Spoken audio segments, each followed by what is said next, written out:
Student, मुद्रा के बारे में हम पढ़ रहे थे, जिसमें मुद्रा के कार्य, परिभाषाएं, मुद्रा परिमाण सिद्धांत के बारे में हमने पढ़ लिया था। जिसमें मुद्रा परिमाण सिद्धांत में हमने फिशर का दृष्टिकोण, कैप्रिस दृष्टिकोण को देख लिया था।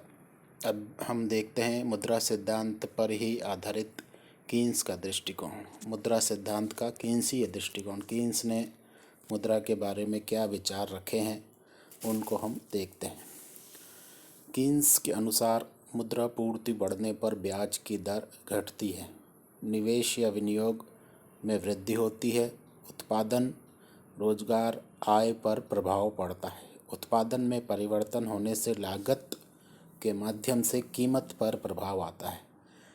कीन्स जो अर्थशास्त्री था, आधुनिक अर्थशास्त्री जिसे हम कहते हैं, वो मानता था कि मुद्रा की जो अर्थव्यवस्था में भूमिका है वो सक्रिय भूमिका है, यानी मुद्रा के द्वारा अर्थव्यवस्था के तत्वों को प्रभावित किया जा सकता है। कौन से तत्व हैं? उत्पादन, रोजगार, आय, निवेश, लागत और कीमत, इनको प्रभावित किया जा सकता है। अर्थात मुद्रा की पूर्ति बढ़ाने या घटाने पर इन तत्वों पर प्रभाव आता है। जबकि प्रतिष्ठित अर्थशास्त्री मानते थे कि मुद्रा केवल विनिमय का माध्यम है और मूल्य का मापक है, और मुद्रा से अर्थव्यवस्था पर कोई प्रभाव, मुद्रा पूर्ति बढ़ने से अर्थव्यवस्था पर उत्पादन, रोजगार, आय और विनियोग पर कोई प्रभाव नहीं पड़ता।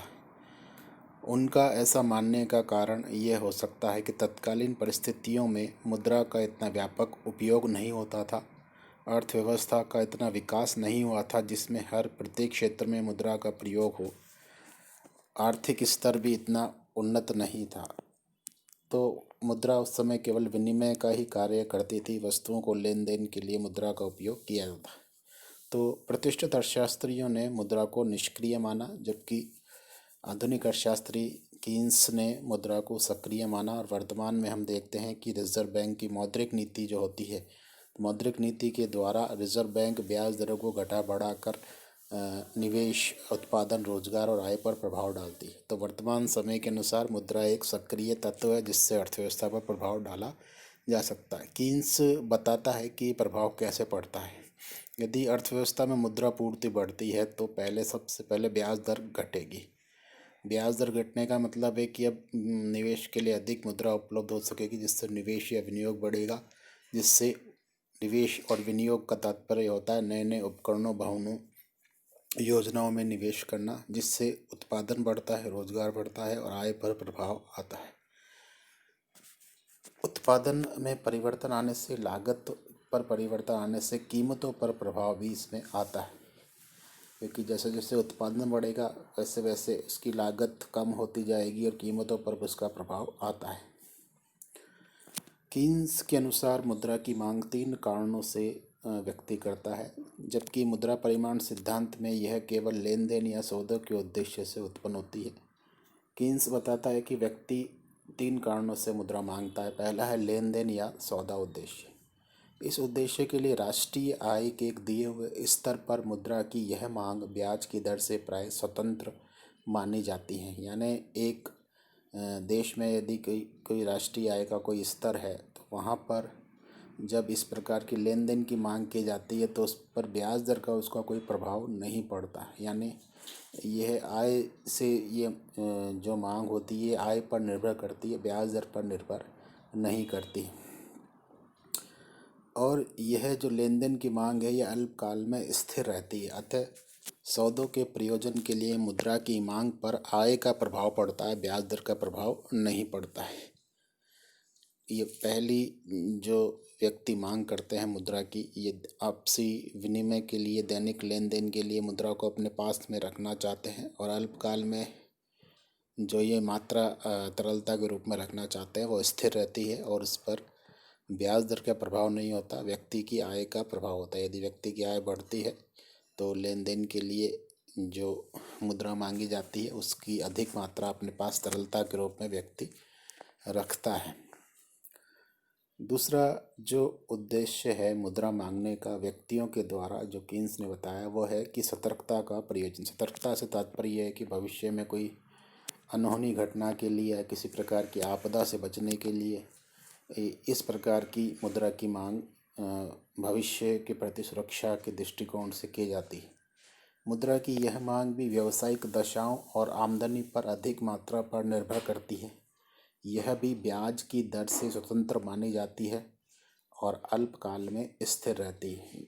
यानी जो पहली मुद्रा की मांग थी, लेन देन सौदा उद्देश्य, वो भी आय पर निर्भर है, और ये सतर्कता से जो मुद्रा की मांग की जाती है ये भी आय पर निर्भर है। ये भी ब्याज दर से स्वतंत्र है और ये भी अल्पकाल में स्थिर रहती है। अतः पहली और दूसरे उद्देश्य के लिए जो मुद्रा मांगी जाती है वो दोनों आय पर निर्भर है, ब्याज की दर पर निर्भर नहीं है और अल्पकाल में स्थिर रहती है।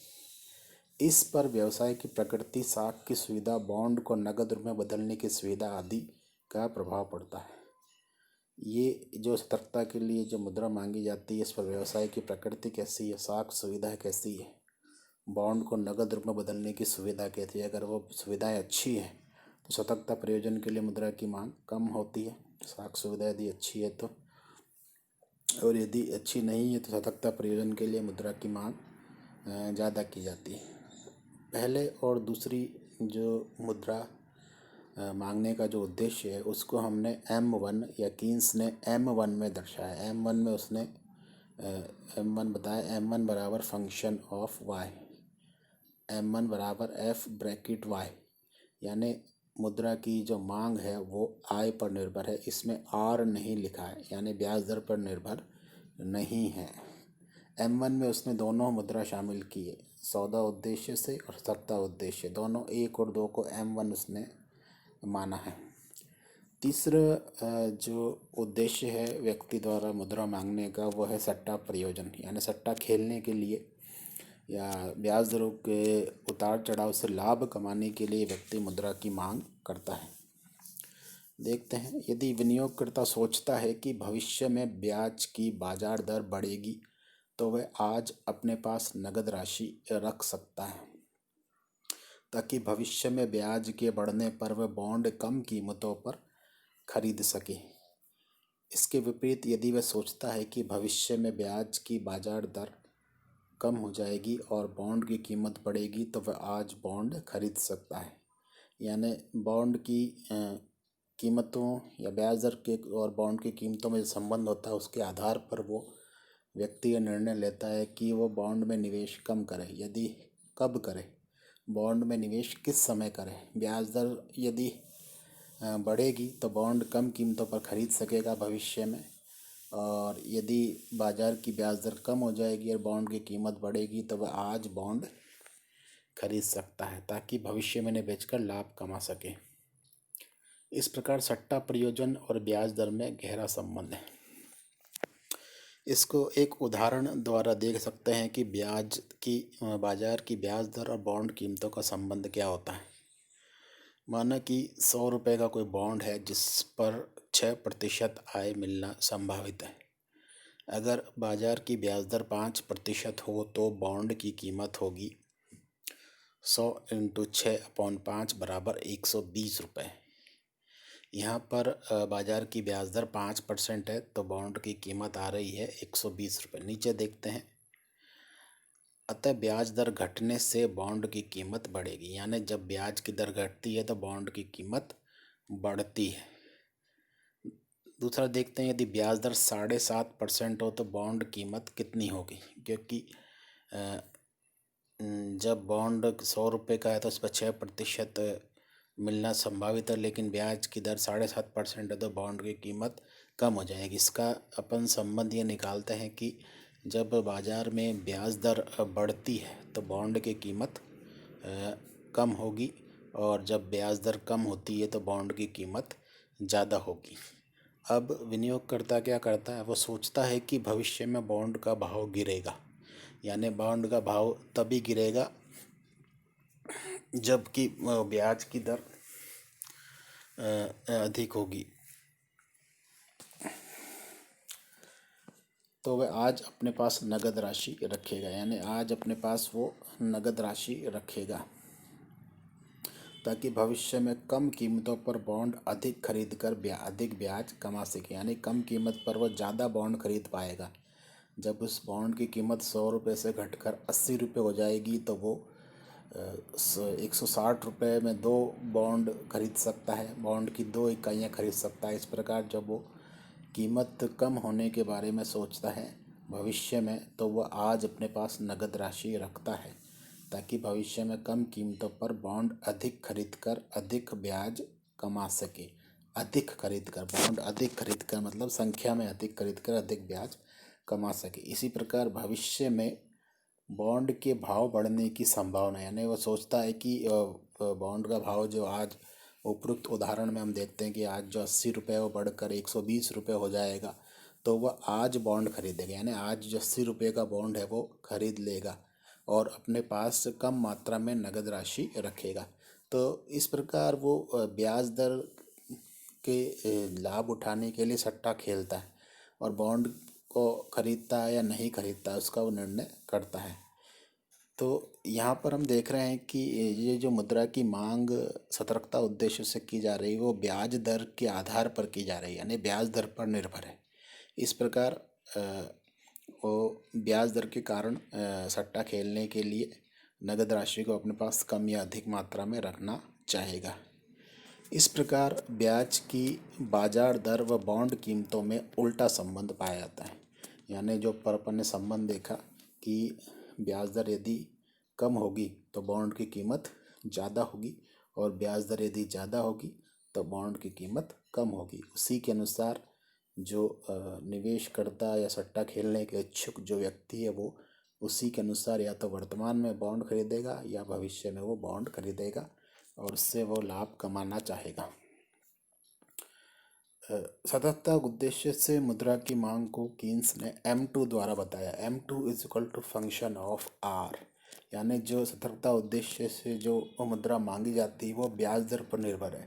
यहाँ पर Y नहीं लिखा है, Y लिखा था इसने पहले उद्देश्य जो लेन देन उद्देश्य था और दूसरा उद्देश्य सतर्कता उद्देश्य, उसको M1 इसने कहा था। नीचे दोनों को मिलाने पर हमें मुद्रा की कुल मांग प्राप्त हो जाती है। कीन्स के अनुसार M बराबर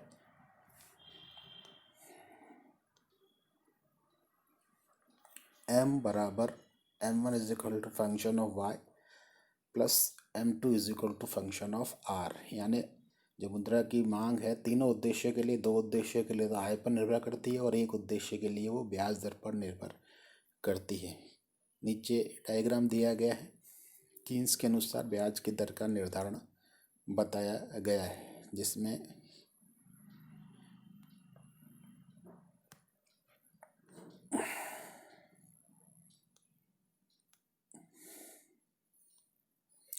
जिसमें OX अक्ष पर मुद्रा की मांग दी गई है और मुद्रा की पूर्ति भी दी गई, यानी मुद्रा की मांग और मुद्रा की पूर्ति दोनों को OX अक्ष पर मापा गया है। यहाँ पर लिखा गया है कि मुद्रा की पूर्ति MS वो निर्धारित होती है मौद्रिक अधिकारी द्वारा। मौद्रिक अधिकारी भारत में है RBI भारत में निर्धारित करता है कि मुद्रा की पूर्ति अर्थव्यवस्था में कितनी होनी चाहिए और किसी निश्चित समय पर वो पूर्णतया बेलोचदार होती। जो रेखा है सीधी MS1 की जो रेखा है बिल्कुल सीधी है, यानी इस समय पर ये मुद्रा की पूर्ति निश्चित है।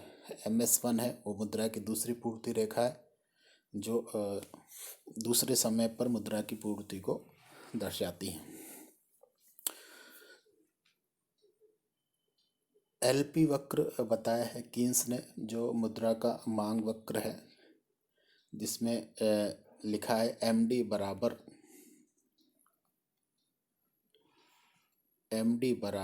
L1 फंक्शन ऑफ Y और L2 फंक्शन ऑफ R, यानी यहाँ पर मुद्रा की मांग का जो समीकरण ऊपर हमने देखा था M बराबर M1 function of Y plus M2 function of R, तो जो M को है वो उसने L से प्रतिस्थापित किया। L का मतलब है लिक्विडिटी यानी तरलता, दोनों एक ही है। यदि मुद्रा अपने पास तरल रूप में रखता है तो उसको मुद्रा भी कह सकते हैं व्यक्ति के पास और उसको तरलता भी कह सकते हैं, तो उसको L से प्रतिस्थापित किया है। तो L1 is equal to function of Y plus L2 is equal to function of R, ये मुद्रा की मांग दोनों मिलकर बताते हैं।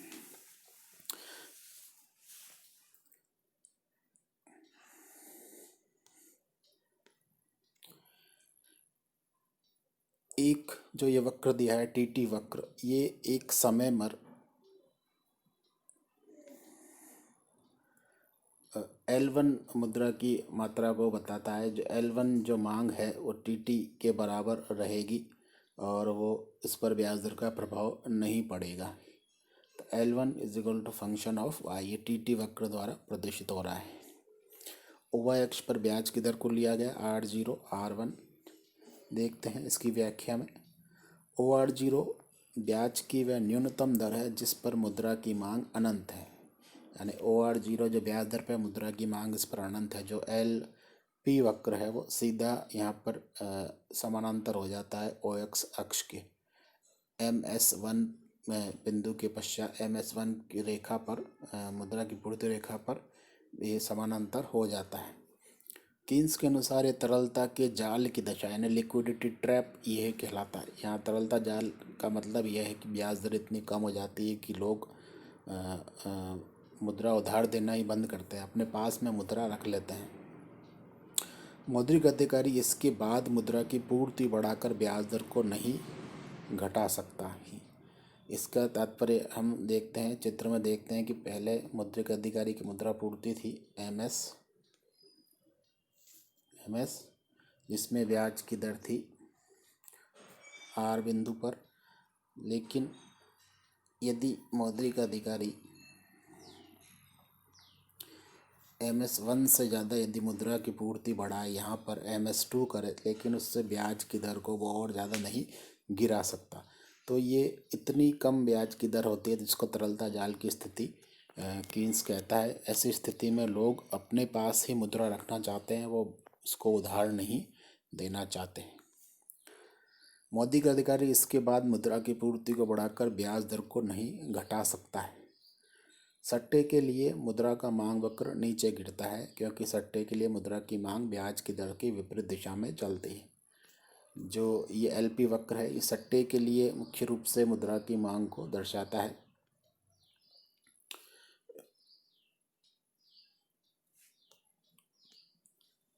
ये LP वक्र लिक्विडिटी प्रेफरेंस वक्र, ये मुद्रा की मांग और ब्याज दर के विपरीत संबंध को दर्शाता है क्योंकि बाएं ऊपर से दाएं नीचे की तरफ ये गिरता है।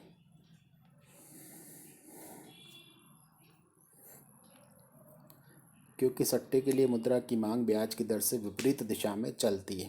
बाजार में ब्याज की ऊंची दरों पर सट्टेबाज मुद्रा की बजाय बॉन्ड रखना पसंद करते हैं। यानी जब ब्याज की ऊंची दर होती है, ऊंची दर जैसा कि हमने ऊपर एग्जाम्पल में देखा, जब ब्याज दर 5% से बढ़कर 7.5% हो जाती है तो बॉन्ड की कीमत 120 रुपये से घटकर हो जाती है 80 रुपये। तो ऐसी स्थिति में क्योंकि ब्याज दरें ज़्यादा है तो सट्टेबाज जो होगा मुद्रा की बजाय वो बॉन्ड अपने पास रखना पसंद करेगा और तरल रूप में मुद्रा अपने पास रखना पसंद नहीं करेगा, जिससे उनकी मुद्रा की सट्टे की लिए मांग घट जाती है।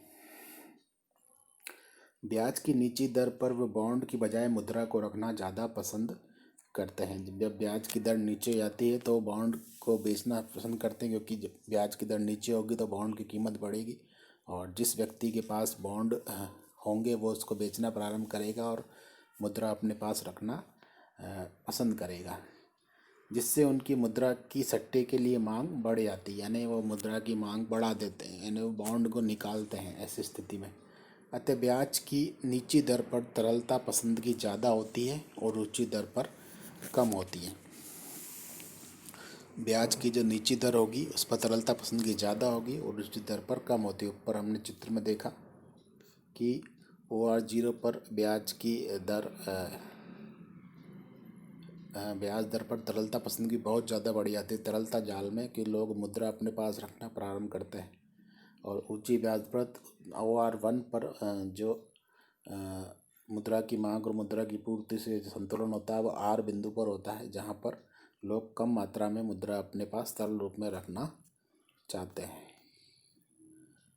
कीन्स के अनुसार एक फर्म पूंजी की वह मात्रा लगाती है जहां पूंजी की सीमांत कार्यकुशलता ब्याज की दर के बराबर हो जाती है।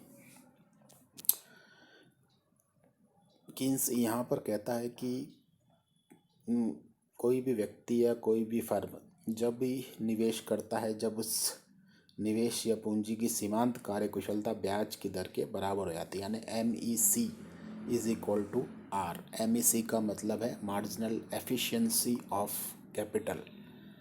MEC marginal efficiency of capital यानी पूंजी की सीमांत कार्यकुशलता।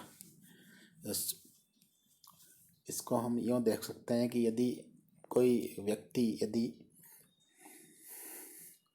किसी दूसरे व्यक्ति को पूंजी उधार देता है और उससे वो उस पर उधार दी गई पूंजी पर 12% की दर से ब्याज मिलता है, लेकिन यदि उसी पूंजी को व्यक्ति किसी निवेश या उत्पादन कार्य में लगाता तो उस पर 20% रिटर्न मिलता, तो उस पूंजी की जो कार्यकुशलता है वो ब्याज दर में देने पर तो है 15% या 12%, लेकिन उसी पूंजी को यदि उत्पादन में लगाया जाए तो उसकी कार्यकुशलता है 20% एक वर्ष की। तो यहाँ पर जो पूंजी की कार्यकुशलता है MEC वो ब्याज की दर से ज़्यादा है, तो वहाँ पर जो निवेश करता है वो उसको उधार देने के बजाय उसको उत्पादन में लगाना चाहेगा, क्योंकि उसकी सीमांत कुशलता है जो वो ज़्यादा है। और इसके विपरीत यदि मान लो सीमांत कुशलता यदि कम है, पूंजी यदि उधार दी जाती है, मुद्रा यदि उधार दी जाती है, तरलता यदि उधार दी जाती है तो 15% उस पर ब्याज प्राप्त होता है, लेकिन यदि उसी पूंजी या मुद्रा की इकाई को उत्पादन कार्य में लगाया जाता है तो 10% ही रिटर्न प्राप्त होता है एक वर्ष का। तो यहाँ पर जो होगा वो MEC लेस देन आर हो जाएगी। अब इन दोनों में संतुलन जहाँ पर होगा वहाँ पर स्थिति क्या होगी, MEC बराबर आर। यहाँ पर क्या होगा कि यदि उस पूंजी को चाहे तो उत्पादन कार्य में लगाया जा सकता है, चाहे उसको उधार पर दिया जा सकता है, दोनों ही इससे कार्य किए जा सकते हैं। MEC वह बट्टे की दर है जो पूंजी की भावी प्राप्तियों के वर्तमान मूल्य को पूंजी के क्रय मूल्य के बराबर कर देती है। यानी MEC एक वो दर बताती है जो जो पूंजी की भावी प्राप्ति होना है उसके वर्तमान मूल्य को पूंजी के खरीद मूल्य के बराबर वो कर देती। माना कि एक मशीन 200 रुपये में आती है और एक वर्ष काम देती है तथा इससे 220 रुपये आय प्राप्त होती है। तो MEC ज्ञात करने के लिए हम देखते हैं कि 220 रुपये का वर्तमान मूल्य है 220/1 + E, चूँकि परिभाषा अनुसार 200 बराबर 220/1/E, इसको तिरछा गुणा यदि किया जाता है तो 200 + 200E बराबर 220, या इसको यदि हम सॉल्व करते हैं तो 200E बराबर 220 में से 200 गए तो 20 शेष बचते हैं, या E बराबर 20/200 1/10। 1/10 को यदि प्रतिशत में करते हैं तो 1/10 × 100 10% जो होगी वो MEC होगी। यानी 200 रुपये यदि निवेश किए जाते हैं और एक साल में 220 रुपये मिलते हैं तो इसका मतलब 10% जो है वो पूंजी उस 200 रुपये की कार्यकुशलता है। अधिक साल होने पर सूत्र निम्न प्रकार होगा, P बराबर x1/1 + E + x2/1 + E2 + xn/1 + EN। ये चलन कलन की विधि के द्वारा ये इसको आगे यदि अधिक साल होंगे तो उससे हम एक कैलकुलेशन निकाल सकते हैं कि पूंजी की कार्यकुशलता कितनी होगी। लेकिन यहाँ पर एक एग्जांपल दिया गया छोटा कि यदि पूंजी को 200 रुपये में मशीन खरीदी जाती है तो एक वर्ष में 220 रुपये की आय प्राप्त होगी, जिससे जो MEC है वो 10% होगी। यदि वही 200 रुपये किसी को उधार दिए जाते हैं और 8% यदि वहाँ पर ब्याज दर प्राप्त होती तो 2% कम जो है वो उसको फ़ायदा होता व्यक्ति को।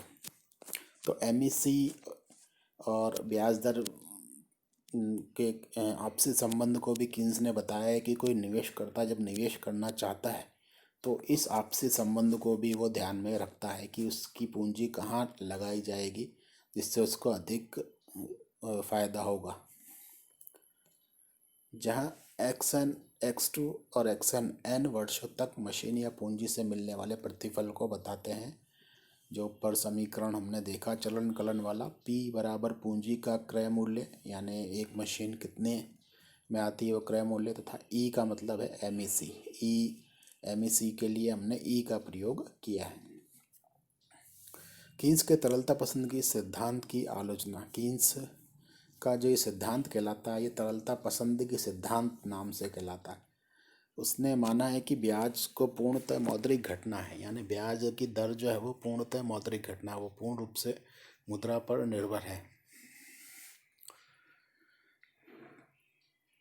आलोचना इसमें क्या की जाती है कि जो आर और वाई है ये अज्ञात राशियाँ हैं, यानी ब्याज की दर और जो आय है ये दोनों अज्ञात राशियाँ हैं। जब तक आय का पहले से ही पता ना हो तब तक इसे हल करके आर ज्ञात करना संभव नहीं है। ऐसा आलोचना की जाती है कि ब्याज दर ज्ञात करने के लिए पहले आय स्तर का पता होना जरूरी है। जबकि कीन्स ने इस प्रकार जो सिद्धांत दिया उसमें एक वृत्ताकार तर्क में डाल दिया है कि आर का आई पर, आई का वाई पर और वाई का आय पर प्रभाव माना है। यानी ब्याज दर कम होने से विनियोग बढ़ता है, विनियोग बढ़ने से आय बढ़ती है और आय बढ़ने से फिर ब्याज दर पर प्रभाव आता है। तो ये एक सर्कुलर जो इम्पैक्ट इसने कीन्स ने दर्शाया है। दूसरा है कि आय स्तर दिया हुआ माना है, पर यह निर्धारित कैसे होता है इसे नहीं बताया। कीन्स ने जो अपने सिद्धांत में माना है कि आय स्तर दिया हुआ होता है, लेकिन ये किस प्रकार निर्धारित होता है इसे नहीं बताया है। तीसरी आलोचना की जाती है कि जो ब्याज दर का जो सिद्धांत है उसमें जो ब्याज दर अनिर्धारित ही रहती है, यानी इसने केवल मुद्रा पर ही ध्यान दिया। ब्याज दर निर्धारण के लिए उसने केवल जो है मुद्रा पर ही ध्यान दिया, दूसरे तत्वों पर उसने ध्यान नहीं दिया। चौथा है कि कीन्स ने केवल मौद्रिक तत्वों पर ही ध्यान दिया, यानी मुद्रा पर ही ध्यान दिया कि मुद्रा के द्वारा ही ब्याज दर का निर्धारण होता है। वास्तविक तत्वों जैसे बचत और विनियोग पर भी उसने ध्यान नहीं दिया। जो वास्तविक तत्व हैं कि यदि बचत और विनियोग ये दोनों यदि ज़्यादा होंगे तो भी ब्याज दर पर प्रभाव आता है, उस तरफ उसने ध्यान नहीं दिया।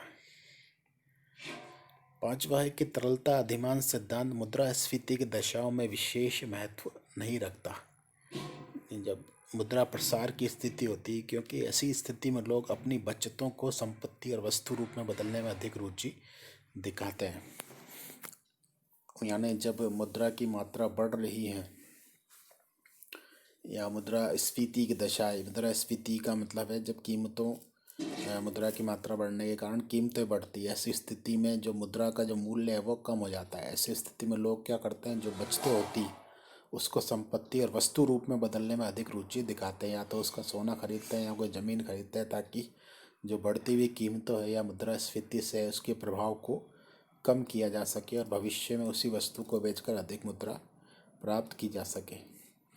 और जो मुद्रा है उसको अपने पास तरल रूप में रखने में रुचि नहीं रखते, क्योंकि यदि मुद्रास्फीति की दशा में जब कीमतें बढ़ रही हैं तो मुद्रा को यदि अपने पास तरल रूप में रखा जाएगा तो उसका जो क्रय मूल्य या खरीदने की शक्ति वो कम होती जाएगी। तो लोग ये सोचते हैं कि यदि इस क्रय शक्ति को बनाए रखने के लिए उसको वस्तु के रूप में, सोने के रूप में या जमीन के रूप में उसको परिवर्तित करते हैं।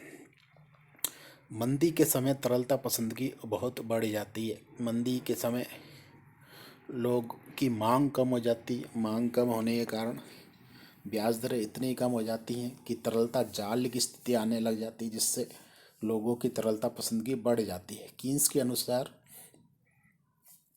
मुद्रा पूर्ति बढ़ने से ब्याज दर घटनी चाहिए, लेकिन व्यवहार में विपरीत दशा हो सकती। इसका कारण है कि मुद्रा पूर्ति बढ़ने से कीमत बढ़ जाए, फलस्वरूप लोग अधिक उधार लेवें जिससे ब्याज दर बढ़े। यानी मुद्रा की पूर्ति बढ़ेगी तो मुद्रा प्रसार की स्थिति यदि हो जाएगी तो कीमतें बढ़ जाएगी, जिसके फलस्वरूप लोग अधिक उधार लेना शुरू कर दें, जिससे और ब्याज दर बढ़ जाए। तो ये विपरीत स्थिति बताई है आलोचकों ने, जबकि कीन्स बताता है कि मुद्रा पूर्ति बढ़ने से ब्याज दर घटनी चाहिए। कीन्स का मुद्रा सिद्धांत या मौद्रिक दृष्टिकोण वो बताता है कि मुद्रा जो है वो अर्थव्यवस्था पर अप्रत्यक्ष प्रभाव डालती, प्रत्यक्ष प्रभाव नहीं होता। या जो कीमतों पर प्रभाव होता है, जैसा कि फिशर के सिद्धांत में दिखाया था कि मुद्रा की मात्रा बढ़ने पर जो है मुद्रा की मात्रा बढ़ने पर कीमतें भी बढ़ जाती हैं, यानी कीमत स्तर भी प्रत्यक्ष आनुपातिक रूप से बढ़ जाता है, लेकिन जो मुद्रा का मूल्य है वो आधा रह जाता है। तो वहाँ पर जो प्रभाव बताया था फिशर ने, वो बताया था कि इस पर मुद्रापूर्ति का कीमत स्तर पर सीधा प्रभाव या प्रत्यक्ष प्रभाव पड़ता है, जबकि कीन्स बताता है कि मुद्रापूर्ति का जो प्रभाव कीमतों पर पड़ता है वो अप्रत्यक्ष होता है। किस प्रकार से होता है देखते हैं। वो बताता है कीन्स की पहले मुद्रापूर्ति में परिवर्तन होता है। परिवर्तन का मतलब है कम या ज़्यादा होना, मुद्रा की पूर्ति कम या ज़्यादा होना। तो मुद्रा की पूर्ति कम या ज़्यादा होती है जिससे ब्याज दर कम या ज़्यादा होती है, और विनियोग भी कम या ज़्यादा होता है जिससे आमदनी भी कम या ज़्यादा हो सकती है, और रोज़गार भी कम या ज़्यादा हो सकता है, और श्रम की जो सीमांत उत्पत्ति है वो उसको भी प्रभावित करता है, क्योंकि रोज़गार कम या ज़्यादा होगा तो श्रम की सीमांत उत्पत्ति कम या ज़्यादा हो सकती है, जिससे जो लागत है वो भी कम या ज़्यादा हो सकती है, और कीमत स्तर भी कम या ज़्यादा हो सकती है। मजदूरी निर्धारित होती है, तो कीमत स्तर के आधार पर ही मजदूरी निर्धारित होती है, यानी जो वस्तुएं मजदूरों द्वारा उत्पादित की जाती है, यदि उनकी कीमतें बढ़ रही हैं तो मजदूरों की मजदूरी भी बढ़ती है, और यदि उन वस्तुओं की कीमतें कम हो रही तो मजदूरों की मजदूरी भी कम होती है। तो ये जो प्रभाव आता है कीमतों पर, ये अप्रत्यक्ष प्रभाव बताया है कीन्स ने। नीचे देखते हैं चार्ट के द्वारा कि मुद्रा पूर्ति में वृद्धि का प्रभाव। ऊपर हमने परिवर्तन देखा, कमी या वृद्धि का, यहाँ पर हम केवल वृद्धि का प्रभाव देखेंगे कि उत्पत्ति और कीमतों पर मुद्रा पूर्ति में वृद्धि या मात्रा बढ़ाने का प्रभाव क्या होता है। तो मुद्रा की पूर्ति में वृद्धि, एमएस में वृद्धि की जाती है मौद्रिक अधिकारी द्वारा, जिससे क्योंकि मुद्रा की मांग को स्थिर माना है। कीन्स ने बताया था कि सौदा उद्देश्य से और सतर्कता उद्देश्य से मुद्रा की मांग जो है वो अल्पकाल में स्थिर रहती है। तो यहाँ पर लिखा है मुद्रा की मांग स्थिर या पूर्ववत यानी पहले की तरह रहने पर ब्याज दर में गिरावट होगी। यानी मुद्रा की पूर्ति बढ़ेगी तो मुद्रा की मांग स्थिर रहेगी तो ब्याज दर में गिरावट होगी। ब्याज दर में गिरावट होने के कारण अब जो निवेश या विनियोग की मात्रा में वृद्धि होगी। यहाँ पर हम ये भी देख सकते हैं कि ब्याज दर में गिरावट का तात्पर्य यह भी है कि पूंजी की जो सीमांत कार्यकुशलता एमईसी वो अप्रत्यक्ष रूप से बढ़ जाएगी। यानी मान लो पहले ब्याज दर 8% थी और पूंजी की सीमांत कार्यकुशलता भी 8% थी, लेकिन अब मुद्रा की पूर्ति में वृद्धि होने से ब्याज दर गिरकर 5% हो जाती है, तो पूंजी की कार्यकुशलता अपने आप बढ़कर 3% ज़्यादा 8% हो जाती है। तो जैसे पूंजी की कार्यकुशलता बढ़ेगी तो वैसे ही जो मुद्रा का जो उपयोग पहले उधार देने में किया जाता था उसका प्रयोग अब निवेश या विनियोग करने के लिए किया जाएगा। तो निवेश या विनियोग की मात्रा में वृद्धि होगी, जिससे क्या होगा, निवेश या विनियोग बढ़ेगा तो इससे समग्र व्यय की रेखा के ऊपर की ओर खिसकने से वास्तविक राष्ट्रीय आय में वृद्धि होगी। कीन्स ने समग्र व्यय नाम लिया है। समग्र व्यय का मतलब होता है कि कुल जो आय होती है उसका 3 तरह से उपभोग होता है, C+I+G। यानी जो राष्ट्रीय आय होती है वो 3 उसके प्रयोग होते हैं, या तो उसका उपभोग किया जाता है C, या उसको निवेश किया जाता है I, या उसको सरकारी व्यय में उसका उपयोग किया जाता है या सरकारी उपभोग में उसका उपयोग किया जाता है, तो उसको G कहा है। तो ये समग्र व्यय हो, यानी कुल आय का कुल व्यय ये यहाँ पर दर्शाया है, Y=C+I+G। तो ये क्योंकि विनियोग बढ़ रहा है तो लोगों के पास में रोजगार प्राप्त होगा, रोजगार प्राप्त होने से उत्पादन बढ़ेगा, उत्पादन बढ़ने से आय बढ़ेगी, तो आय बढ़ने से जो समग्र व्यय की रेखा है वो ऊपर की तरफ खिसकेगी, जिससे वास्तविक राष्ट्रीय आय में वृद्धि होगी।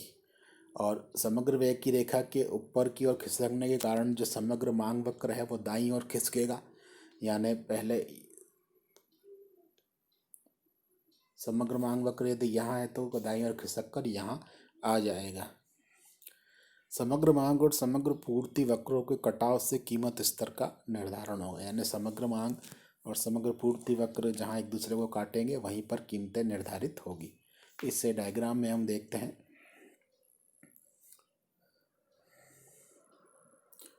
यहाँ पर ये पूरा इसने कीन्स ने डायग्राम बताया है कि सबसे पहले क्या होगा, उसके बाद पहले तो उसने ब्याज दर और मुद्रा की मात्रा का संबंध मुद्रा की मात्रा या पूर्ति का संबंध उसने दर्शाया है, जिससे तरलता पसंदगी वक्र पर प्रभाव पड़ेगा। दूसरे जो डायग्राम है यहाँ पर उसने बताया है कि MEC marginal efficiency of investment या कैपिटल और ब्याज दर का जो आपसी संबंध है उसने बताया है।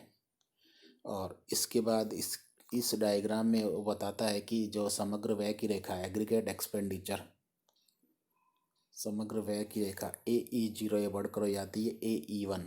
तो समग्र व्यय जब बढ़ता है तो यहाँ पर जो समग्र मांग की रेखा है AD0 वह दाईं तरफ खिसक कर हो जाती है AD1। जो समग्र मुद्रा की पूर्ति जो होती है वो मुद्रा का पूर्ति वक्र है ये।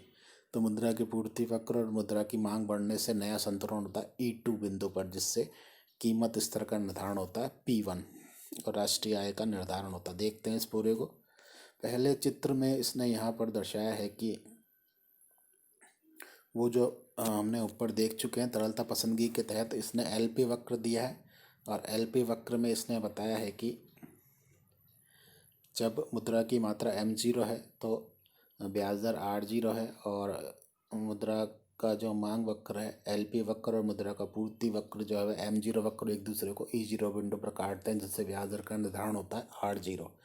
जब मुद्रा की मात्रा M0 से बढ़कर M1 हो जाती है, यानी मुद्रा की पूर्ति जब M0 से बढ़कर M1 हो जाती है, ऐसी स्थिति में मुद्रा पूर्ति बढ़ने से ब्याज दर कम हो जाती है, OR0 से घटकर OR1 हो जाती है।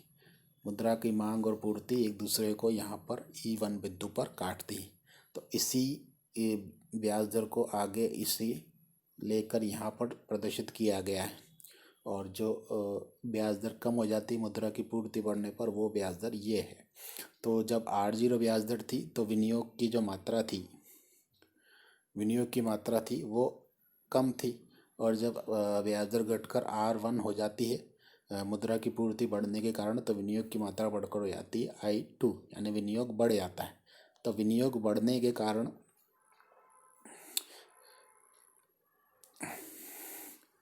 मुद्रा की मांग और पूर्ति से ब्याज दर का निर्धारण होता है। ब्याज की दर के घटने से निवेश या विनियोग में वृद्धि होती है। निवेश या विनियोग में वृद्धि होने से नीचे हम आते हैं कि बताया था उसने कीन्स ने कि समग्र व्यय बढ़ जाता है। यानी निवेश या विनियोग में, यानी पहले यदि राष्ट्रीय आय यहाँ बढ़ती तो सबसे पहले क्या होता है कि विनियोग बढ़ता है कीन्स के अनुसार। तो विनियोग बढ़ता है डेल्टा आई से, डेल्टा आई से विनियोग बढ़कर ऊपर हो जाता है। तो पहले जो समग्र व्यय की रेखा थी वो थी AE0, यानी समग्र व्यय की रेखा और समग्र मांग की रेखा AE बराबर Y, तो 45 डिग्री की रेखा है, ये समग्र मांग को दर्शाती है, और ये समग्र व्यय की रेखा समग्र व्यय को दर्शाती है। ये दोनों E0 बिंदु पर काटते हैं तो राष्ट्रीय आय का निर्धारण होता है Y0। लेकिन जब विनियोग बढ़ता है तो विनियोग बढ़ने के कारण समग्र व्यय वक्र है जो ऊपर की ओर शिफ्ट हो जाता है, और ये बन जाता है AE1। AE1 बनने के कारण नया जो संतुलन होता है वह E1 बिंदु पर नई राष्ट्रीय आय हो जाती है, आय बढ़कर हो जाती है Y1, जिससे आय बढ़ने से मांग बढ़ जाती है, संपूर्ण मांग जो है वो बढ़ जाती है। तो यहाँ पर जो मांग वक्र है ये तो पूर्व का मांग वक्र है, जब राष्ट्रीय आय Y0 थी, लेकिन जब राष्ट्रीय आय बढ़कर Y1 हो जाती है तो समग्र मांग बढ़कर AD1 हो जाती है। ये SRHS वक्र जो है, SRAS वक्र जो है ये अल्पकाल में मुद्रा की पूर्ति को दर्शाता है, यानी मुद्रा की पूर्ति को दर्शाता है। तो समग्र मांग वक्र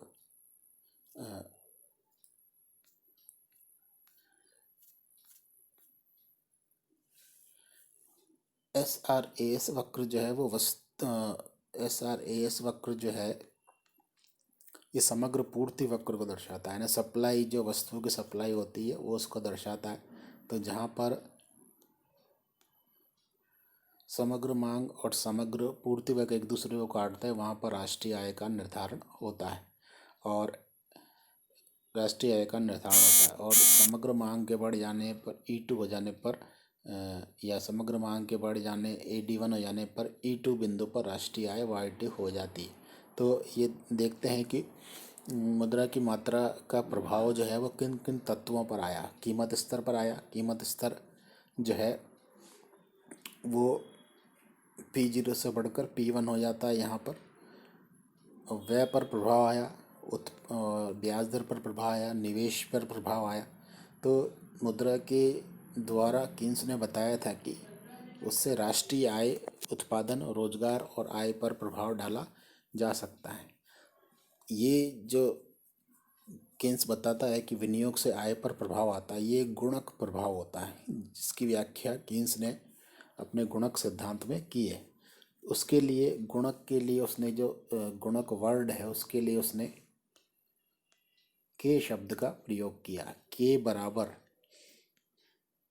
बराबर delta Y upon delta I, यानी जब विनियोग में परिवर्तन होता है डेल्टा आई तो उससे राष्ट्रीय आय में कितना परिवर्तन होता है, इसको बताता है गुणक। कितना गुना, यानी कितनी गुना राष्ट्रीय आय बढ़ी। गुणक का मतलब है गुना, कितने गुना बढ़ी। कीन्स बताता है कि विनियोग में परिवर्तन अल्पकाल में कैसे कर सकते हैं, मुद्रा की पूर्ति को बढ़ाकर। जब मुद्रा की पूर्ति बढ़ेगी तो ब्याज दर कम हो जाएगी, जिससे विनियोग बढ़ेगा। विनियोग बढ़ने से आय, उत्पादन, रोजगार बढ़ेगा, जिससे राष्ट्रीय आय बढ़ेगी। चारों चित्रों तक विभिन्न प्रक्रियाओं में से गुजरने पर मुद्रा की पूर्ति में वृद्धि, M0 M1 का प्रभाव। मुद्रा की पूर्ति में वृद्धि, M0 M1 का प्रभाव राष्ट्रीय आय में वृद्धि Y0 Y2 तथा मूल्य में वृद्धि P0 P1 के रूप में प्रकट हुआ है। यह एक घुमावदार तरीका है, अर्थात मुद्रा पूर्ति बढ़ने पर सर्वप्रथम ब्याज दर कम होती है, जिससे विनियोग वृद्धि होती है। समग्र व्यय वक्र या समग्र मांग वक्र ऊपर की ओर खिसक जाने से वास्तविक राष्ट्रीय आय में वृद्धि होती है। बाद में समग्र मांग वक्र के संयोग से राष्ट्रीय उत्पादन व कीमत के संतुलन स्तर निर्धारित होते हैं। समग्र मांग वक्र के जो संयोग होता है, चौथे चित्र जो देखा था AD और SARS, उसके संयोग से जो होता है वो राष्ट्रीय उत्पादन और कीमत का संतुलन स्तर निर्धारित होता है। इस प्रकार जो है मुद्रा की जो पूर्ति है वो उत्पत्ति, उत्पादन तथा कीमत पर प्रभाव डालती है, और इसका परस्पर संबंध हम इसमें देख सकते हैं। अन्य शब्दों में कि मुद्रा की मात्रा में वृद्धि होती है तो इसका सबसे पहला प्रभाव ये पड़ता है कि ब्याज दर गिरती है, जिससे विनियोग बढ़ता है। विनियोग बढ़ने के कारण आय, रोजगार और उत्पादन में वृद्धि होती है। उत्पादन वृद्धि के फलस्वरूप उत्पादन के साधनों के लिए मांग बढ़ जाती है। फलस्वरूप उत्पादन की लागत में वृद्धि हो जाती है, क्योंकि कीमतों में वृद्धि हो रही है। वस्तु की कीमत में मांग अधिक हो रही है, क्योंकि आय बढ़ी है तो मांग अधिक हो रही है। मांग अधिक हो रही है तो वस्तुओं की जो खपत अधिक हो रही है। खपत अधिक होने से उनका उत्पादन करना पड़ेगा। उत्पादन करने के लिए उत्पादन के साधन चाहिए। उत्पादन के साधनों को अधिक मजदूरी देनी पड़ेगी, तो उससे लागत में वृद्धि होती है। फलस्वरूप उत्पादन लागत में वृद्धि होती है तथा लागतों के साथ साथ कीमतें भी बढ़ जाती है, तो इससे फिर कीमतें और बढ़ जाती। जैसे जैसे अर्थव्यवस्था अल्प रोजगार संतुलन से पूर्ण रोजगार के समीप पहुंचती है, कीमतों पर दबाव बढ़ जाता है। यानी कुछ हद तक अर्थव्यवस्था में बढ़ती कीमतें जो होती है वह आर्थिक क्रियाओं को संचालित करने में महत्वपूर्ण होती है। लेकिन जैसे जैसे अर्थव्यवस्था अल्प रोजगार से पूर्ण रोजगार की तरफ जाती है, यानी अल्प रोजगार का तात्पर्य यह है कि जहाँ पर कम लोगों को रोजगार मिला हुआ है और अधिक लोग रोजगार करना चाहते हैं। लेकिन जैसे जैसे लोगों को रोजगार मिलता जाता है, तो उससे जो है अंत में क्या हो जाता है कि जब लोगों को पूर्ण रोजगार की स्थिति हो जाती है तो वहाँ पर आगे और वस्तुओं को बढ़ाया नहीं जा सकता, क्योंकि पूर्ण रोजगार का तात्पर्य ये होता है कि सभी जो साधन रोजगार चाहते हैं वो रोजगार पर लगे हुए और अपनी क्षमता से काम कर रहे हैं। और यदि वहाँ पर मांग यदि ज़्यादा होती है तो उससे कीमतों पर दबाव बढ़ जाता है। कीमतें फिर आगे बढ़ना, कीमतें अधिक हो जाती हैं। और ऐसी स्थिति में यदि मुद्रा की पूर्ति पूर्ण रोजगार के बाद यदि मुद्रा की पूर्ति बढ़ाई जाती है तो उससे कीमतों पर ही प्रभाव होता है, और वहाँ पर उसका निष्क्रिय जो स्वरूप है वो प्रारंभ हो जाता है, जो कि प्रतिष्ठित अर्थशास्त्रियों ने बताया था। क्योंकि पूर्ण रोजगार स्तर पर उत्पादन साधनों का पूर्ण उपयोग होने से उत्पादन बढ़ाना तो संभव नहीं होता है, क्योंकि पहले से ही जब सभी साधनों का पूर्ण उपयोग हो रहा है, कंप्लीटली उनका जो है वो पूरी तरह से उपयोग किया जा रहा है और उससे मैक्सिमम प्रोडक्शन हो रहा है, उससे ज़्यादा प्रोडक्शन अब हो नहीं सकता। तो ऐसी स्थिति में वहाँ पर यदि मुद्रा की पूर्ति तो बढ़ती है, इससे कीमतें ही बढ़ेगी। केन्स के अनुसार मुद्रा की मात्रा में होने वाले परिवर्तन कीमतों को निम्नलिखित तरीके से प्रभावित करते हैं।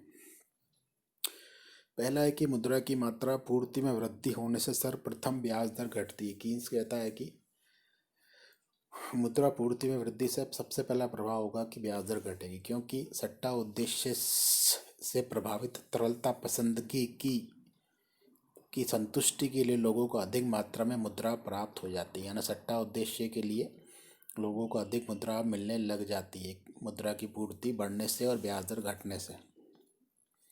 दूसरा है कि ब्याज दर में कमी होने से एमईसी अगर स्थिर रहे तो विनियोग संबंधी प्रभावपूर्ण मांग में वृद्धि होती है। जैसा कि बताया था पूर्व में कि यदि मुद्रा की पूर्ति बढ़ने से पहले यदि ब्याज दर और एमईसी 10% पर है और यदि मुद्रा की पूर्ति बढ़ती से ब्याज दर गिरकर 7% हो जाती तो उससे एमईसी अपने आप बढ़ जाएगी, अपने आप बढ़ी हुई महसूस होगी, जिससे प्रभावपूर्ण मांग, विनियोग संबंधी प्रभावपूर्ण मांग यानी विनियोग के लिए मुद्रा की मात्रा मांग में वृद्धि हो जाएगी।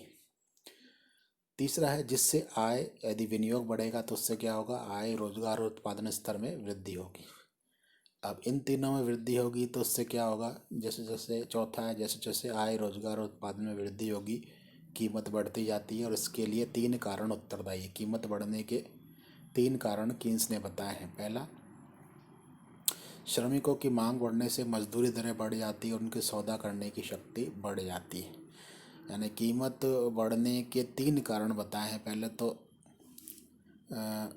मज़दूरों की मांग बढ़ जाती है और उनकी सौदा करने की शक्ति बढ़ जाती है, जिससे वो अधिक मजदूरी पर ही काम करना चाहते हैं, जिससे वस्तु की लागत बढ़ जाती, लागत बढ़ने से वस्तु की कीमत बढ़ जाती। दूसरा है कि अल्पकाल में उत्पत्ति ह्रास नियम लागू होता है, जिससे उत्पादन व्यय बढ़ता है। यानी अल्पकाल में यदि श्रमिकों को बढ़ाते जाते हैं तो उससे, एक ही मशीन पर या पूंजी पर श्रमिकों को बढ़ाते जाते हैं तो उससे जो है वो लागतें बढ़ती जाएगी और उत्पत्ति का ह्रास नियम लागू हो जाता है, जिससे भी कीमत बढ़ती जाती है।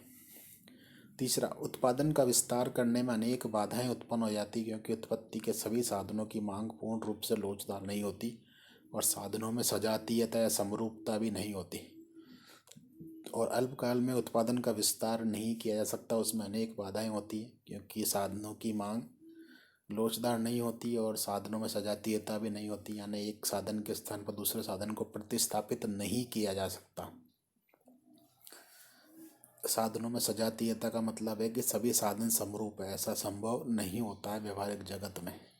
तो इन 3 कारणों से कीन्स ने बताया कि जो कीमतें हैं वो बढ़ती हैं। पांचवा है कि यद्यपि मुद्रा की मात्रा बढ़ने से रोजगार तथा कीमतें दोनों ही बढ़ती है, तथापि प्रारंभ में रोजगार की वृद्धि कीमत वृद्धि से ज़्यादा होती है। तो प्रारंभ में सबसे पहले क्या होता है, जब विनियोग किया जाता है तो विनियोग करने पर सबसे पहले उत्पादन करना जरूरी होगा। उत्पादन करने के लिए श्रमिकों को रोजगार पर लगाना जरूरी होगा, तो पहले तो रोजगार बढ़ेगा, प्रारंभ में रोजगार।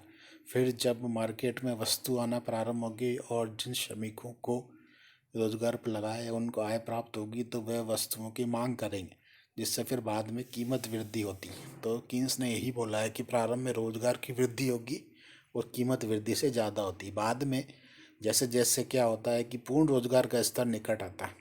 पूर्ण रोजगार का मतलब जैसे जैसे सभी श्रमिकों को रोजगार पर लगा दिया जाता है वैसे वैसे कीमतों का वृद्धि का महत्व बढ़ता जाता है, यानी कीमतें उस पर फिर बढ़ती जाती हैं। छठा है, जब पूर्ण रोजगार का स्तर प्राप्त हो जाता है तो मुद्रा की मात्रा बढ़ने पर रोजगार में वृद्धि संभव नहीं होती। यानी जब सभी को रोजगार पर लगा दिया गया है तो उससे मुद्रा की मात्रा बढ़ाने पर रोजगार लगाने के लिए कोई और उपलब्ध नहीं होता। परिणाम स्वरूप क्या होता है कि मुद्रा की मात्रा में वृद्धि होती है, इससे अपने आप कीमतें बढ़ती है, क्योंकि सभी साधन सर्वाधिक कुशल रूप से कार्य कर रहे हैं और सर्वाधिक उत्पादन हो रहा। तो उसके बाद भी यदि मुद्रा की मात्रा बढ़ाई जाएगी तो वस्तुएं अधिक उत्पादित नहीं हो सकती एक निश्चित स्तर के बाद में, जिससे क्या होगा कि कीमतें ही बढ़ेगी। उत्पादन और रोजगार को बढ़ाने में नहीं, क्योंकि जो मुद्रा की मात्रा में वृद्धि अपने आप को कीमतों को बढ़ाने में व्यय करने लगती है, उत्पादन रोजगार को बढ़ाने में नहीं। कारण और परिणाम का चार्ट द्वारा प्रदर्शन कीन्स का जो सिद्धांत है, मौद्रिक सिद्धांत, या उसको हम मुद्रा का सिद्धांत भी कह सकते हैं, जिससे मुद्रा का उसने प्रभाव अर्थव्यवस्था या कीमतों पर दर्शाया, उसको एक चार्ट द्वारा हम दर्शा सकते हैं। सर्वप्रथम क्या होगा कि मुद्रा की मात्रा में परिवर्तन, जिससे ब्याज दर में परिवर्तन, विनियोग की मात्रा में परिवर्तन, आय, रोजगार, उत्पादन या उत्पत्ति में परिवर्तन, उत्पत्ति लागत में परिवर्तन और कीमतों में परिवर्तन। ये इसका जो प्रभाव है कीमतों पर, यह अप्रत्यक्ष रूप से कीन्स ने दर्शाया, जबकि जो प्रतिष्ठित अर्थशास्त्री थे वो सीधा प्रभाव मानते थे, यानी मुद्रा की मात्रा में परिवर्तन सीधा कीमतों पर प्रभाव आएगा, लेकिन कीन्स ने बताया कि ये प्रभाव इस तरह से आएगा। मुद्रा की मात्रा तथा कीमतों के बीच संबंध की उपयुक्त प्रक्रिया यह स्पष्ट करती है कि यह संबंध अप्रत्यक्ष, अधूरा, दूरस्थ और अस्थिर है, और इसका यह स्वरूप तब तक बना रहता है जब तक कि दीर्घकाल में पूर्ण रोजगार की स्तर की प्राप्ति नहीं कर ली जाती। यानी कीन्स ने भी ये बोला है कि ये जो संबंध तब तक ही रहेगा जब तक कि पूर्ण रोजगार प्राप्त नहीं होता है। पूर्ण रोजगार होने पर सीधा संबंध फिर हो जाएगा, यानी मुद्रा पूर्ति बढ़ेगी तो उससे कीमतें ही बढ़ेगी। उपयुक्त प्रक्रिया बड़ी जटिल है जो अनेक तत्वों पर आधारित है, जैसे ब्याज के अतिरिक्त दो अन्य निर्धारक भी हैं जो विनियोग को निर्धारित करते हैं। कौन से अन्य निर्धारक हैं ब्याज दर के अतिरिक्त, वो कीन्स ने बताए हैं। पहला उसने बताया कि पूंजी की सीमांत कार्यकुशलता या दक्षता, जिसको हमने देखा पहले MEC, मार्जिनल एफिशिएंसी और कैपिटल। दूसरा उसने बताया कि सीमांत उपभोग की प्रवृत्ति, मार्जिनल प्रोपेंसिटी टू कंज्यूम, यानी उपभोग जो होता है वो भी निवेश को बढ़ाने में मददगार होता है, उससे भी निवेश जो है वो प्रभावित होता है। इन दोनों में से किसी भी एक तत्व से समुचित मांग प्रभावित हो सकती है, यानी ये जो दोनों तत्व हैं ब्याज के अलावा, सीमांत उपभोग प्रवृत्ति और सीमांत दक्षता, इससे संपूर्ण मांग प्रभावित हो सकती है, जिससे कीमतों में परिवर्तन आ सकता है। जबकि कीन्स बताता है कि ब्याज दर के कारण परिवर्तन आता है। ब्याज दर में परिवर्तन अपना प्रभाव तभी दिखा सकता है जबकि MEC और MPC स्थिर है, यानी ये दोनों यदि स्थिर होगी तो ही ब्याज दर अपना प्रभाव दिखा सकती है, लेकिन यदि दोनों स्थिर नहीं रही, अस्थिर रही, तो ब्याज दर अपना संपूर्ण प्रभाव नहीं दिखा पाएगी। यदि MEC कम हो जाती है ब्याज दर से, यानी पूंजी की कार्यकुशलता कम हो जाती है ब्याज की दर से, तो मुद्रा पूर्ति में वृद्धि होने पर भी विनियोग नहीं बढ़ेगा। विनियोग नहीं बढ़ेगा, लोगों के हाथ में पैसा नहीं आएगा, विनियोग नहीं बढ़ेगा।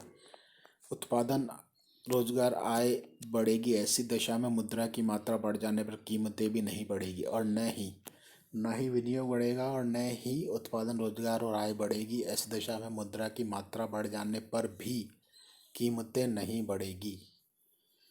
ये एक प्रभाव बताया है। और यदि MPC कम हो जाती है तो मुद्रा की मात्रा में वृद्धि के साथ साथ कीमतों में वृद्धि होना आवश्यक नहीं है।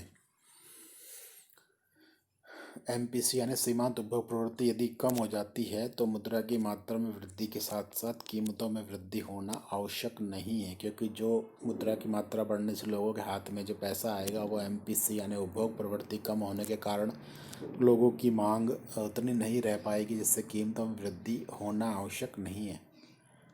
मुद्रा के परिमाण या पूर्ति के घटने बढ़ने का कीमतों पर प्रभाव तभी पड़ सकता है जब इसके परिणाम स्वरूप संपूर्ण व्यय, एग्रीगेट स्पेंडिंग की मात्रा में परिवर्तन हो जाए, यानी कुल व्यय जो है उसमें यदि परिवर्तन होगा तो ही कीमतों पर प्रभाव आएगा। यदि व्यय में वृद्धि नहीं हो तो वस्तुओं की मांग और कीमतों में वृद्धि नहीं होगी, यानी मुद्रा की पूर्ति बढ़ने पर भी लोगों का व्यय पहले जैसा ही रहता है तो उससे मांग में वृद्धि नहीं होगी और कीमतों में वृद्धि नहीं होगी। लोगों का व्यय जो होता है वो चार बातों पर निर्भर करता है। कोई भी व्यक्ति जो अपना खर्च करता है अपनी मुद्रा को, वो चार बातों पर उसका व्यय निर्भर होता है। पहला उपभोग प्रवृत्ति, सबसे पहले उपभोग करने के लोग खर्च करते हैं। दूसरा विनियोग करने की प्रेरणा। अब विनियोग करने की प्रेरणा तभी मिल सकती है जबकि पूंजी की सीमांत कार्यकुशलता ब्याज की दर से ज़्यादा हो। तो व्यक्ति विनियोग कर सकता है, वरना उस जो व्यक्ति है उस तरलता को उधार देना चाहेगा। और यदि ब्याज की दर बहुत ज़्यादा कम हो जाएगी तो वो उधार भी नहीं देना चाहेगा, वो तरल रूप में अपने पास मुद्रा रखना चाहेगा। तीसरा है तरलता पसंदगी, यानी लोग तरल रूप में सामान्य रूप से अपने पास जो है मुद्रा को रखना चाहते हैं, उनके विभिन्न उद्देश्य होते हैं, जैसा कि इसने बताया। चौथा है मुद्रा पूर्ति, यानी मुद्रा पूर्ति से भी हमें पता चलता है कि कीमत में वृद्धि होगी। तो ये चार बातें हैं जिस पर लोगों का व्यय निर्भर रहता है। तो एग्रीगेट वे की जो उसने बात करी है, कीन्स उसमें कहता है कि केवल चौथे तत्व मुद्रा की पूर्ति से एग्रीगेट वे बढ़ जाएगा, लेकिन एग्रीगेट वे को बढ़ाने के लिए उपभोग प्रवृत्ति, विनियोग करने की प्रेरणा और तरलता पसंदगी तीनों ही जरूरी है। निष्कर्ष में केन्स का कारण परिणाम व्याख्या।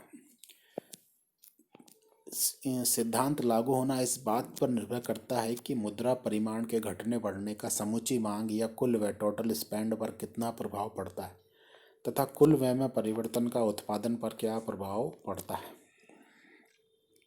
यानी ये सिद्धांत इस बात पर निर्भर करता है कि लागू होगा या नहीं होगा, इस बात पर निर्भर करता है कि मुद्रा की मात्रा बढ़ने या घटने से जो मांग है या व्यय है उस पर कितना प्रभाव आएगा, और उस व्यय के प्रभाव से उत्पादन पर कितना प्रभाव आएगा।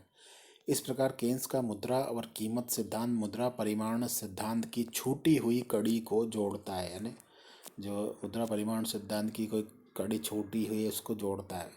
परिमाण सिद्धांत मुद्रा मात्रा और कीमत स्तर के बीच की अवस्थाएं, ब्याज दर, विनियोग की मात्रा, आय और रोजगार की मात्रा और उत्पादन लागत की ओर कोई ध्यान नहीं देता। इस अधूरित व्याख्या का मुख्य कारण पूर्ण रोजगार विद्यमान होने की मान्यता है, यानी जो कीन्स ने इन दोनों के बीच में जो तत्व है यानी कड़ियाँ हैं उनको जोड़ा है। यानी मुद्रा की मात्रा बढ़ने से पहले ब्याज दर कम होगी, जिससे विनियोग बढ़ेगा, जिससे आय और रोजगार की मात्रा बढ़ेगी, उत्पादन लागत पर प्रभाव आएगा।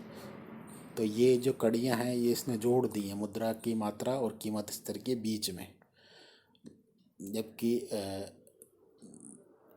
प्रतिष्ठित अर्थशास्त्री जो अपना सिद्धांत मानते थे वो इस मान्यता पर मानते थे कि पूर्ण रोजगार विद्यमान है, यानी पूर्ण रोजगार है, लोगों को पहले से ही काम पर मिला हुआ है, तो दोनों की बात सही हो जाती। कीन्स भी कहता है कि पूर्ण रोजगार के बाद भी मुद्रा पूर्ति बढ़ाई जाती है तो कीमतें ही बढ़ेगी, और प्रतिष्ठित अर्थशास्त्री भी यही कहते हैं कि मुद्रा पूर्ति बढ़ाएंगे तो कीमतें ही बढ़ेगी। लेकिन अल्पकाल की अवस्था और जब तक पूर्ण रोजगार नहीं है तब तक की जो बीच की कड़ियाँ हैं उसको कीन्स ने बताया है।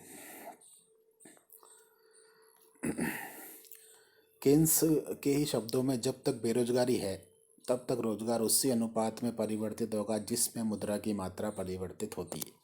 यानी केन्स कह रहा है कि जब तक पूर्ण रोजगार नहीं है, अल्प रोजगार है या बेरोजगारी है, तो रोजगार उसी अनुपात में परिवर्तित होगा जिस अनुपात में मुद्रा की मात्रा परिवर्तित होती है। अनुपात शब्द का प्रयोग किया यहाँ। परंतु पूर्ण रोजगार की स्थिति में कीमतें उसी अनुपात में परिवर्तित होगी जिसमें मुद्रा की मात्रा में परिवर्तन होता है। कीन्स यहाँ पर दो स्थिति बताता है। एक स्थिति बताता है पूर्ण रोजगार से पहले की अल्प रोजगार की स्थिति, दूसरी स्थिति बताता है पूर्ण रोजगार के बाद की स्थिति। तो पूर्ण रोजगार के बाद की स्थिति तो प्रतिष्ठित अर्थशास्त्री और कीन्स दोनों की सेम है, जिसमें कि मुद्रा की मात्रा में परिवर्तन होने से कीमतों में उसी अनुपात में परिवर्तन होता है। लेकिन पूर्ण रोजगार से पहले कीन्स बोलता है कि रोजगार में उसी अनुपात में परिवर्तन होगा जिसमें मुद्रा की मात्रा परिवर्तित होती है। केन्स के सिद्धांत की श्रेष्ठता। केन्स के सिद्धांत का सबसे बड़ा गुण यह है कि इसके द्वारा मुद्रा सिद्धांत तथा मूल्य सिद्धांत में एकता स्थापित हो जाती है। मूल्य सिद्धांत का सार यह है कि किसी वस्तु की कीमत अर्थात व्यक्तिगत कीमत उसकी मांग और पूर्ति पर निर्भर करती है। मूल्य सिद्धांत यही है कि वस्तु की मांग और पूर्ति पर वस्तु की कीमत या मूल्य निर्भर करता है, जिसके संबंध में सीमांत लागत, सीमांत आगम, मांग तथा पूर्ति की मूल्य सापेक्षता आदि बातें महत्व रखती है। केन्स ने सामान्य कीमतों के निर्धारण में भी इन्हीं धारणाओं अर्थात उत्पादन लागत, मांग और पूर्ति की मूल्य सापेक्षता को लिया है। यानी जो मूल्य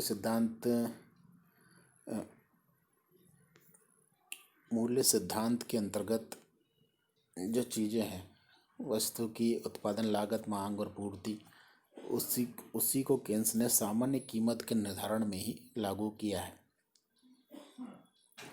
दूसरा है कि मुद्रापूर्ति का सामान्य कीमत स्तर पर प्रभाव घुमावदार तरीके से प्रकट किया गया है, जो अधिक व्यवहारिक है, जैसा कि चार्ट में हमने देखा।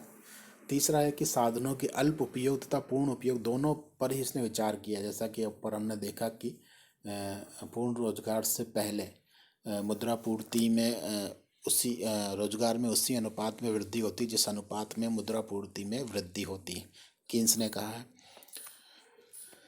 चौथा है कि नीति निर्धारण की दृष्टि से उपयोगी है, मंदी और मुद्रास्फीति की दशाओं को समझाता है। नीति निर्धारण का मतलब यह है कि अर्थव्यवस्था में यदि कभी मंदी और मुद्रास्फीति की दशा आ जाए तो उसने नीति बताई है कि मौद्रिक नीति किस प्रकार से होनी चाहिए जो इन दशाओं को दूर कर सके। आलोचना है, व्यक्तिगत या सापेक्ष कीमतों पर उसने विचार नहीं किया, यानी उसने जो है वो सामान्य कीमत स्तर पर विचार किया है। सापेक्षिक कीमतें या दो वस्तुओं के आपस में कीमतें या व्यक्तिगत कीमत पर उसने विचार नहीं किया। दूसरा है कि मान्यता है वास्तविक की उत्पादन बढ़ाने के लिए अल्प प्रयुक्त और बेकार पड़े साधन तुरंत उत्पादन के लिए उपलब्ध हो जाएंगे। उसने माना है कि जैसे उत्पादन बढ़ेगा तो वैसे ही जो बेकार पड़े जो साधन है, यानी विनियोग जैसे ही बढ़ेगा, मुद्रा की मात्रा कम करने से ब्याज दर कम होगी, जैसे ही विनियोग बढ़ेगा वैसे ही जो उत्पादन के साधन है वो उत्पादन करने के लिए आ जाएंगे। ऐसा जो ये मान्यता है ये गलत है, व्यवहार में ऐसा होना संभव नहीं हो पाता। तीसरा है, केन्स ने सर्वत्र समग्र प्रभावपूर्ण मांग, कुल उत्पत्ति, कुल रोजगार, उत्पादन की सामान्य दशाएं, कुल आमदनी आदि का उल्लेख किया है। लेकिन अर्थव्यवस्था में विभिन्न वस्तुओं की मांग, विभिन्न वस्तुओं की उत्पत्ति की मात्रा, विभिन्न उद्योगों में रोजगार, विभिन्न वर्गों की आमदनी का अपना अलग अलग ही प्रभाव पड़ता है, जिसकी कीन्स सिद्धांत में चर्चा नहीं की गई है। यानी जो कीन्स ने जो संपूर्ण अर्थव्यवस्था का अध्ययन किया है, कीन्स को समष्टि अर्थशास्त्र के वैज्ञानिक विश्लेषण करने का श्रेय दिया जाता है। यानी उसने कुल का अध्ययन किया, कुल प्रभावपूर्ण मांग, कुल उत्पादन, कुल रोजगार, उत्पादन की सामान्य दशाएं, कुल आय। लेकिन उसने विभिन्न दशाओं या विभिन्न आयों या विभिन्न उत्पादनों का, उसने विभिन्न रोजगारों का उसने वर्णन नहीं किया, हालांकि इनका भी अपना अपना अलग ही प्रभाव पड़ता है।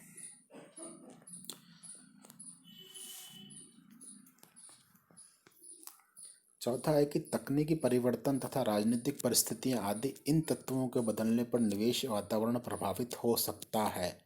यानी जो टेक्नोलॉजिकल चेंजेस होते हैं किसी देश में, या पॉलिटिकल सिचुएशंस होती हैं, कंडीशंस होती हैं, राजनीतिक अस्थिरता है तो निवेश कम होगा, राजनीतिक स्थिरता अधिक है तो निवेश ज़्यादा होगा। तकनीकी परिवर्तन यदि तेज़ी से हो रहे हैं तो निवेश बढ़ेंगे। इस तरह की परिस्थितियां होती हैं जिससे निवेश प्रभावित हो सकता है। पांचवा है कि केन्स ने अपने विचार मंदी की अर्थव्यवस्था में दिए थे और उसने मौद्रिक नीति के बजाय ज़्यादा जो राजकोषीय नीति सरकारी कर और खर्च पर दिया था। यानी केन्स जो बताता है कि मुद्रापूर्ति से उत्पादन आय और रोजगार बढ़ा सकते हैं, लेकिन केन्स ने यह कहा था कि मौद्रिक नीति से ज़्यादा प्रभावशाली होगी राजकोषीय नीति। और मंदी की अवस्था में उसने अपने विचार दिए थे, क्योंकि 1936 में उसने अपनी पुस्तक लिखी थी general theory of employment, interest and money, यानी मुद्रा, रोजगार और ब्याज का सामान्य सिद्धांत। तो उसने मंदी पर अपने विचार दिए थे कि मंदी को निकालने के लिए मांग को बढ़ाना जरूरी है, और मांग को बढ़ाने के लिए यदि मौद्रिक नीति सफल नहीं होती है तो राजकोषीय नीति का उपयोग किया जाना चाहिए। धन्यवाद। यहाँ हमने पढ़ा कीन्स का मुद्रा सिद्धांत या मौद्रिक दृष्टिकोण या मुद्रा की मांग क्यों की जाती, उस पर कीन्स के विचार पढ़े। अगले अध्याय में मुद्रा से संबंधित हम और टॉपिक पढ़ेंगे।